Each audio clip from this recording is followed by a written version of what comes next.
ಬೇಡವಾದಂತ ಕಾರಣಕ್ಕೆ ಸುದ್ದಿ ಆಗ್ತಾ ಇದೆ. ಕರ್ನಾಟಕದಲ್ಲಿ ಏನು ನಡೀತಿದೆ ಇದನ್ನ ಕೇವಲ ಕರ್ನಾಟಕ ಅಲ್ಲ, ಇವತ್ತು ವಿಶ್ವ ಗಮನಿಸ್ತಾ ಇದೆ. ಕಳೆದ 8 ತಿಂಗಳಲ್ಲಿ ಪ್ರತಿದಿನ 8 ಕೊಲೆಗಳಾಗ್ತಾ ಇದ್ದಾವೆ. ಕಾನೂನು ಸುವ್ಯವಸ್ಥೆ ಪೂರ್ಣ ಹದಗೆಟ್ಟಿದೆ. ಇದಕ್ಕೆ ಗಮನ ಕೊಡೋದಕ್ಕೆ ಕರ್ನಾಟಕ ರಾಜ್ಯ ಸರ್ಕಾರಕ್ಕೆ ಪುರುಸೊತ್ತಿಲ್ಲ. ಕರ್ನಾಟಕ ರಾಜ್ಯದಲ್ಲಿ ನಡೀತಾ ಇರುವಂತಹ ಘಟನೆಗಳು ಇಡೀ ಪ್ರಪಂಚದಲ್ಲಿ ಸುದ್ದಿ ಆಗ್ತಾ ಇದೆ. ಇವತ್ತು ನೇಹಾನ ಕೊಲೆ ಪ್ರಕರಣ ಕೇವಲ ನಮ್ಮ ದೇಶದಲ್ಲೇ ಸುದ್ದಿಯಾಗಿ ಉಳಿದಿಲ್ಲ, ವಿದೇಶದಲ್ಲಿ ಕೂಡ ಇದು ಸುದ್ದಿ ಮಾಡಿದೆ. ಕಾಲೇಜಲ್ಲಿ ಒಂದು ಹೆಣ್ಮಗಳನ್ನ, ವಿದ್ಯಾರ್ಥಿನಿಯನ್ನ 13-14 ಬಾರಿ ಚುಚ್ಚಿ ಕೊಲ್ಬಹುದು. ಇದು ಕ್ಯಾಂಪಸ್ ಅಲ್ಲಿ ನಡೆಯಕ್ಕೆ ಸಾಧ್ಯನಾ? ಇದರ ಬಗ್ಗೆ ಚರ್ಚೆ ನಡೀತಾ ಇದೆ. ಈ ಧೈರ್ಯ ಆ ಫಯಾಜ್ಗೆ ಹೇಗೆ ಬಂತು? 2013ರಿಂದ ಇವತ್ತಿನ ತನಕ ಯಾವತ್ತು ಸಿದ್ದರಾಮಯ್ಯನವರು ಈ ರಾಜ್ಯದ ಮುಖ್ಯಮಂತ್ರಿಗಳಾಗ್ತಾರೆ, ಇಂಥ ಸಂದರ್ಭದಲ್ಲಿ ಸಮಾಜದ್ರೋಹಿ ಮತ್ತು ದೇಶದ್ರೋಹಿಗಳ ಕೈ ಮೇಲಾಗ್ತಾ ಇದೆ. 2013ರಲ್ಲಿ ಯಾರು ದೇಶದ್ರೋಹಿಗಳ ಸಂಘಟನೆ ಇದೆ, ಸಮಾಜದ್ರೋಹಿಗಳ ಸಂಘಟನೆ ಇದೆ, ಪಾಪ್ಯುಲರ್ ಫ್ರಂಟ್ ಆಫ್ ಇಂಡಿಯಾ, ಇವರು ನಮ್ಮ ಹಿಂದೂ ಯುವಕರನ್ನ ಕೊಲೆ ಮಾಡ್ತಾ ಇದ್ರು, ಹಲ್ಲೆ ಮಾಡ್ತಾ ಇದ್ರು. ಹಿಂದೂ ಯುವತಿಯರಿಗೆ ಲವ್ ಜಿಹಾದಿನ ಆಮಿಷವನ್ನ ಒಡ್ಡಿ ಅವರನ್ನ ಆ ಬಲೆಯಲ್ಲೇ ಬೀಳಿಸ್ತಾ ಇದ್ರು. ಅಂತವರನ್ನ ಕ್ಯಾಬಿನೆಟ್ಗೆ ತಂದುವಂತ ಕೇಸ್ಗಳನ್ನ ವಾಪಸ್ ಪಡೆಯಲಾಯಿತು. ನಾವೆಲ್ಲರೂ ಹೋರಾಟ ಮಾಡಿದ್ವಿ. ಇಂಥ ಭಯೋತ್ಪಾದಕರು, ಇಂಥ ಸಮಾಜದ್ರೋಹಿಗಳು ಜೈಲಿನಿಂದ ಆಚೆ ಬಂದ್ರೆ ಸಮಾಜದಲ್ಲಿ ಅಶಾಂತಿ ನಿರ್ಮಾಣ ಆಗುತ್ತೆ, ಯುವಕರ ಕೊಲೆ ಆಗುತ್ತೆ, ಯುವತಿಯರ ಮಾರಣ ಕೊಲೆ ಆಗುತ್ತೆ ಅನ್ನುವಂಥದ್ದನ್ನ ಹೋರಾಟ ಮಾಡಿದ್ವಿ. ಆದ್ರೆ ಸಿದ್ದರಾಮಯ್ಯನವರು ಪಾಪ್ಯುಲರ್ ಫ್ರಂಟ್ ಆಫ್ ಇಂಡಿಯಾದ ಪರವಾಗಿದ್ರು. ಯಾವಾಗ ಪ್ರವೀಣ್ ನೆಟ್ಟಾರಿನ ಹತ್ಯೆ ಆಯಿತು, ಬೆಂಗಳೂರಿನ ರುದ್ರೇಶಿನ ಹತ್ಯೆಯಿಂದ ಹಿಡಿದು ಪ್ರವೀಣ್ ನೆಟ್ಟಾರಿನ ಹತ್ಯೆಯ ತನಕ ಬೇರೆ ಬೇರೆ ಕೇಸುಗಳಲ್ಲಿ ಪಾಪ್ಯುಲರ್ ಫ್ರಂಟ್ ಆಫ್ ಇಂಡಿಯಾ ಇದೆ ಅನ್ನುವಂಥದ್ದು ಗೊತ್ತಾದಾಗ ಮಾಹಿತಿಯನ್ನ, ಸತ್ಯ ಮಾಹಿತಿಯನ್ನು ಪಡೆದಂತ ಕೇಂದ್ರ ಸರ್ಕಾರ ಇದನ್ನು ಬ್ಯಾನ್ ಮಾಡಿತು. ಇವತ್ತು ಯಾವ ಪಾಪ್ಯುಲರ್ ಫ್ರಂಟ್ ಆಫ್ ಇಂಡಿಯಾದ ಕಾರ್ಯಕರ್ತರು ಆಚೆ ಬಂದ್ರು, ಇವರು ಸಮಾಜದ್ರೋಹಿ ಚಟುವಟಿಕೆಯಲ್ಲಿ ತೊಡಗಿಸಿಕೊಂಡ್ರು. ಇಂಥ ಸಮಾಜದ್ರೋಹಿಗಳಿಗೆ ಒಂದು ಮೆಸೇಜ್ ಹೋಯಿತು, ಸಿದ್ದರಾಮಯ್ಯ ಸರ್ಕಾರದಲ್ಲಿ ಯಾವುದೇ ಇಂಥ ದೇಶದ್ರೋಹಿ ಚಟುವಟಿಕೆ ಮಾಡಿದ್ರೆ ಕೂಡ ನಮ್ಗೆ ಬೆಂಬಲ ಸಿಗುತ್ತೆ. ಟಿಪ್ಪು ಜಯಂತಿಯನ್ನು ಆಚರಣೆ ಮಾಡಿದ್ರು, ಕೊಡಗಿನಲ್ಲಿ ಕುಟ್ಟಪ್ಪನವರ ಹತ್ಯೆ ಆಯಿತು. ಇಂಥ ಹಲವಾರು ಪ್ರಕರಣಗಳು 2013ರಿಂದ 2018 ತನಕ ನಮ್ಮ ರಾಜ್ಯದಲ್ಲಿ ನಡೆಯಿತು. ಈಗ ಮತ್ತೆ ಸಿದ್ದರಾಮಯ್ಯನವರ ಸರ್ಕಾರ ದೇಶದ್ರೋಹಿಗಳಿಗೆ, ಸಮಾಜದ್ರೋಹಿಗಳಿಗೆ ಅನಿಸಿದೆ. ಸಿದ್ದರಾಮಯ್ಯನವರು ಮತ್ತೆ ನಮಗೆ ಬೆಂಬಲ ಕೊಡ್ತಾರೆ, ನಮ್ಮ ಪರವಾಗಿ ನಿಲ್ತಾರೆ, ನಮ್ಮನ್ನು ರಕ್ಷಣೆ ಮಾಡ್ತಾರೆ. ಯಾವುದೇ ಕೇಸ್ ಮಾಡಿದ್ರು ಕೂಡ, ಯಾವುದೇ ಹತ್ಯೆ,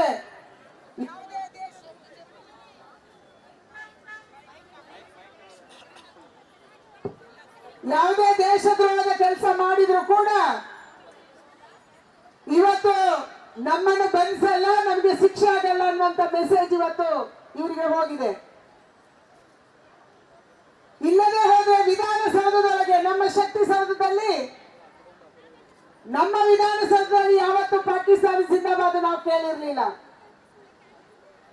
ಕರ್ನಾಟಕದ ವಿಧಾನಸೌಧದಲ್ಲಿ ಮೊದಲ ಬಾರಿಗೆ ರಾಜ್ಯಸಭಾ ಚುನಾವಣೆ ದಿನ ಯಾವ ರಾಜ್ಯಸಭಾ ಮೆಂಬರ್ ಗೆಲ್ತಾರೆ ಅವರ ಬೆಂಬಲಿಗರು ಪಾಕಿಸ್ತಾನಿ ಜಿಂದಾಬಾದ್ ಅಂತ ಘೋಷಣೆ ಕೂಗ್ತಾರೆ.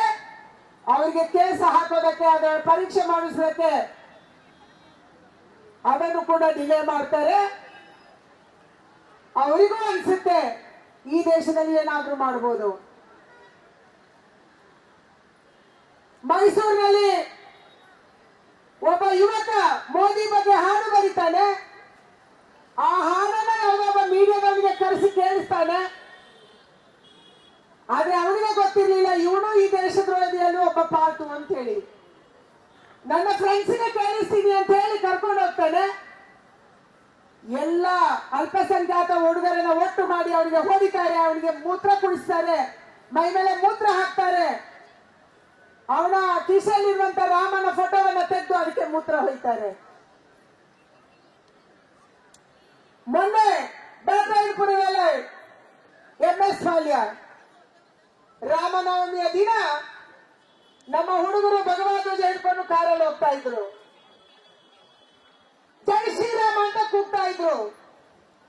ಕೇವಲ ಕರ್ನಾಟಕದಲ್ಲ, ಇಡೀ ದೇಶದಲ್ಲಿ, ಇಡೀ ಪ್ರಪಂಚದಲ್ಲಿ ಇವತ್ತು ಜೈ ಶ್ರೀರಾಮ್ ಕೂಗ್ತಾರೆ. ಅದು ರಾಮನವಮಿ ದಿನ. ಆ ಕೂಗಿದಂತ ಹುಡುಗರನ್ನ ಹಿಡಿದು ತಳಿಸಿ ಅವರ ಕಾರ್ ನಿಲ್ಲಿಸಿ ಅಲ್ಲಾಹು ಅಕ್ಬರ್ ಕೂಗು ಅಂತ ಹೇಳ್ತಾರೆ. ನಮ್ಮ ಬಿಜೆಪಿಯ ಪ್ರಚಾರವನ್ನು ಮುಗಿಸಿ ಕೊಡಗಿನ ಸಿದ್ದಾಪುರದಲ್ಲಿ ರಾಮಪ್ಪ ಅನ್ನೋರು ಹೋಗ್ತಾ ಇರ್ತಾರೆ, ನಡ್ಕೊಂಡು ಹೋಗ್ತಾ ಇರ್ತಾರೆ.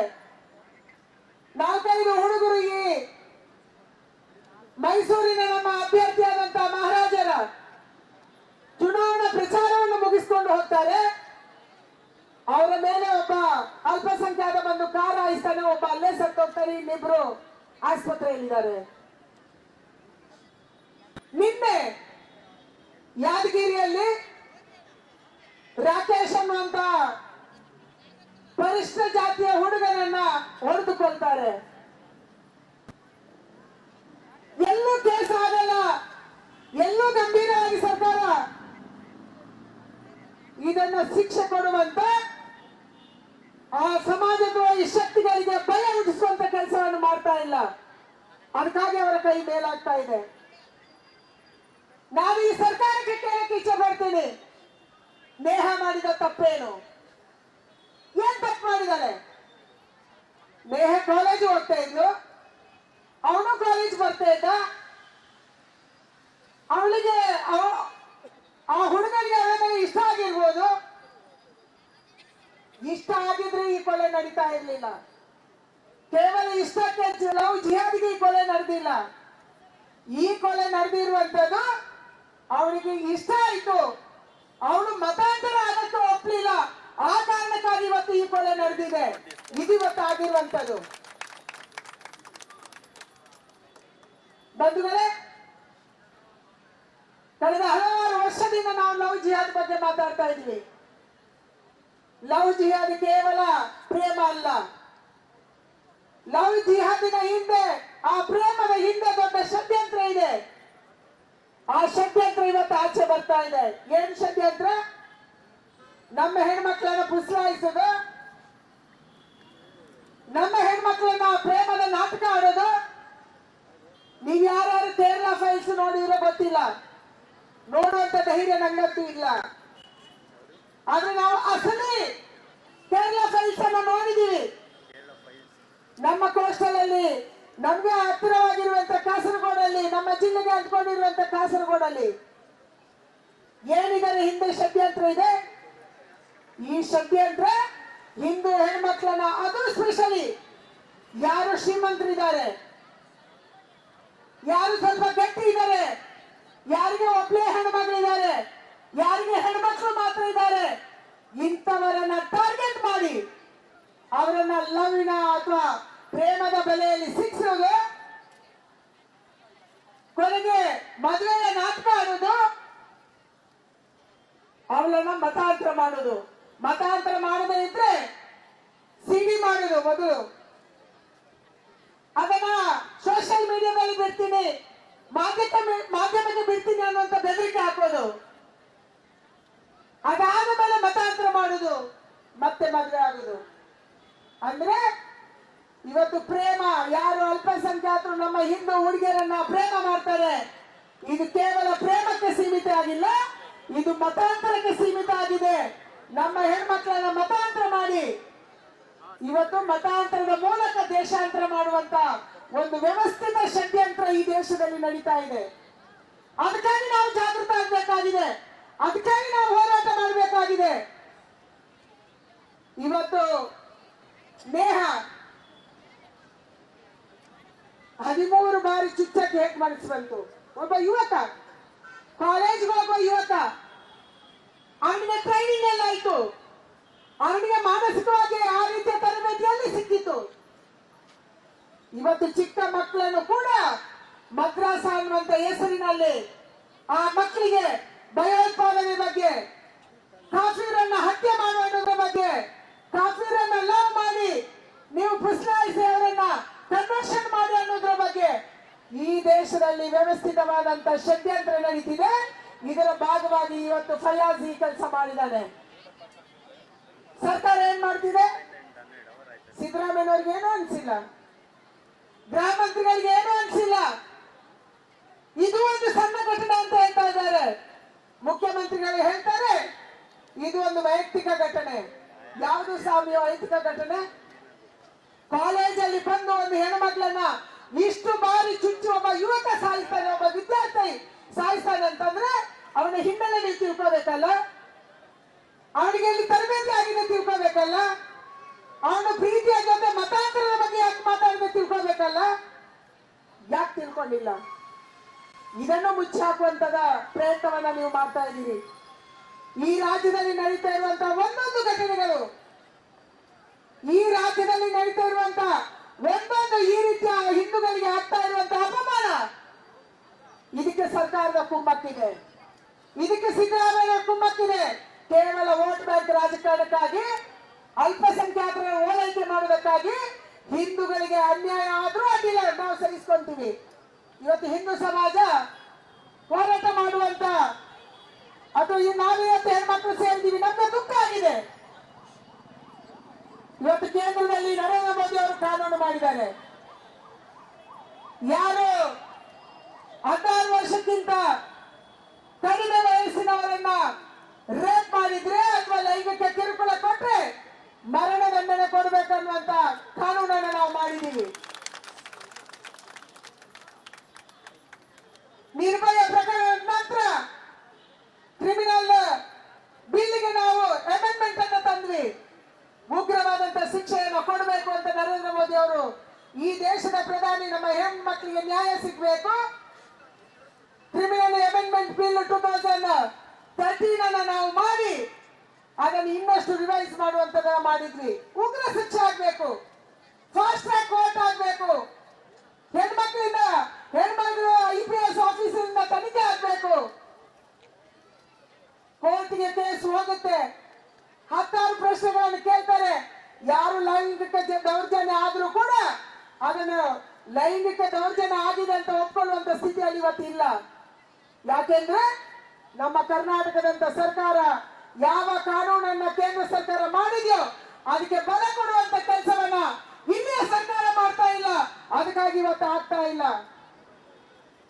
ಶಿವಮೊಗ್ಗದಲ್ಲಿ ಘಟನೆ ಆಯ್ತು, ಇದು ಆಚರಣೆ ಮಾಡಿದ್ರು. ಔರಂಗಜೇಬಿನ ಕತ್ತಿಯನ್ನು ಪ್ರದರ್ಶನ ಮಾಡಿದ್ರು ಕೋಲಾರ ಮತ್ತು ಶಿವಮೊಗ್ಗದಲ್ಲಿ. ಗಲಭೆ ಆಯ್ತು.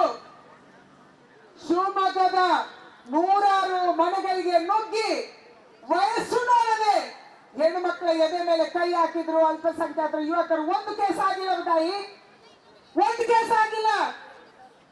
ಹಲವಾರು ಜನ ಕೇಸ್ ಕೊಡಕ್ಕೆ ಆಗಿಲ್ಲ. ಅಪಮಾನ ಹೇಳುವಂತದ್ದು. ಹುಡುಗರು ಎದೆ ಮೇಲೆ ಕೈ ಹಾಕ್ತಾರೆ, ಅಲ್ಲೇ ಲೈಂಗಿಕ ದೌರ್ಜನ್ಯ ಮನೆಯೊಳಗೆ ಮಾಡ್ತಾರೆ, ಆಗ ಪೊಲೀಸರು ಸುಮ್ಮನೆ ಇರ್ತಾರೆ. ನಾವು ಹೇಳಿದ್ವಿ ಔರಂಗಜೇಬಿನ ಕತ್ತಿ ಅದು ಹಿಂದೂಗಳನ್ನ ಕೊಂದಂತ ಕತ್ತಿ, ಹೇಗೆ ನೀವು ಪ್ರದರ್ಶನ ಮಾಡ್ತೀರಿ? ಹೇಗೆ ಅದಕ್ಕೆ ಪರ್ಮಿಷನ್ ಕೊಟ್ರಿ? ಸರ್ಕಾರ ಉತ್ತರ ಕೊಡಲ್ಲ. ಇವತ್ತು ನಾನು ವಿನಂತಿ ಮಾಡುವಂತದ್ದು ಒಂದೇ, ನಮ್ಗೆ ನೇಹ ಹಿರೇಮಠಿಗೆ ನ್ಯಾಯ ಬೇಕು. ಇನ್ನೊಂದು ಸಾರಿ ನೇಹ ಹಿರೇಮಠಿನಂತ ಪ್ರಕರಣ ಈ ರಾಜ್ಯದಲ್ಲಿ ಘಟಿಸಬಾರ್ದು. ಅದಕ್ಕೆ ಏನ್ ಶಿಕ್ಷೆ ಕೊಡ್ತೀರಿ ನೀವು? ಈ ಕೇಸನ್ನ ಮುಚ್ಚಿ ಹಾಕುವಂತ ವ್ಯವಸ್ಥಿತ ಷಡ್ಯಂತ್ರವನ್ನ ಇವತ್ತು ಕಾಂಗ್ರೆಸ್ ಮಾಡ್ತಾ ಇದೆ.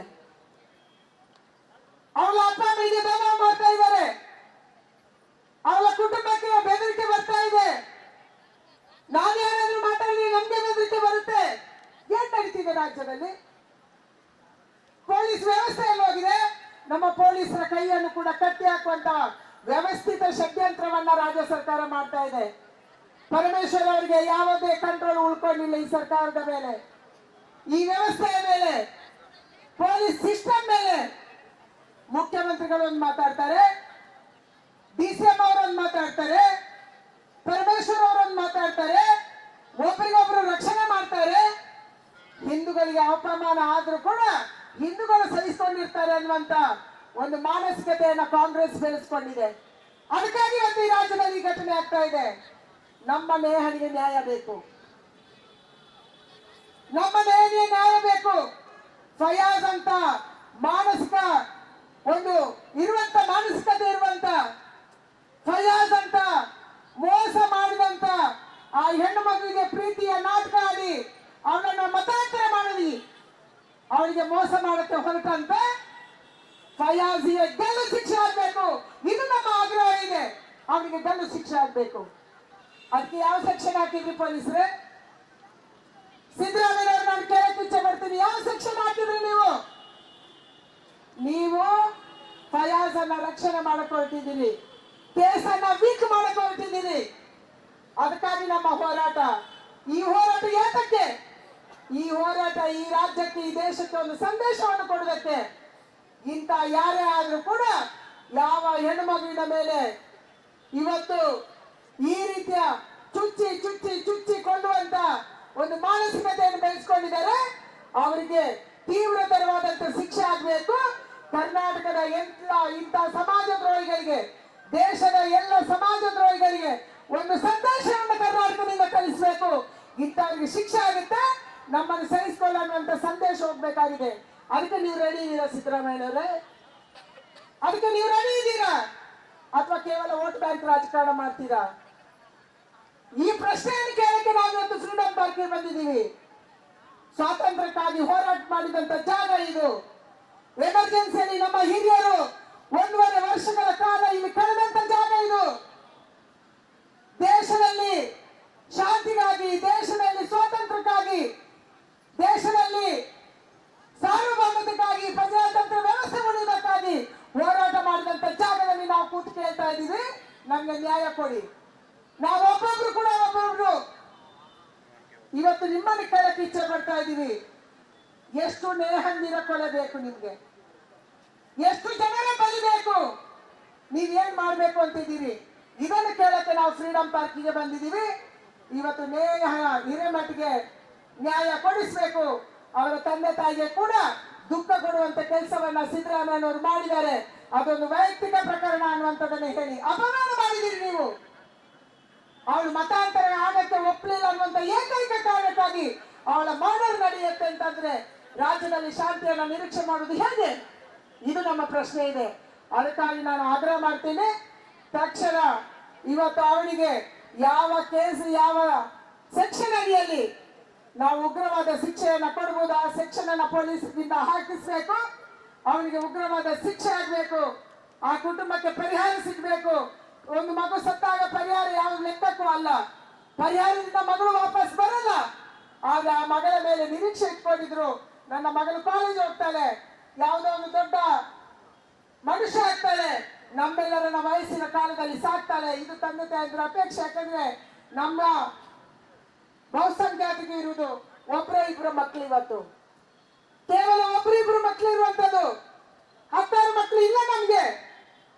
ನಮ್ಮ ಒಂದು ಮಗುವನ್ನು ಕಲ್ಕೊಂಡು ಈ ಕುಟುಂಬಕ್ಕೆ ಲಾಸು.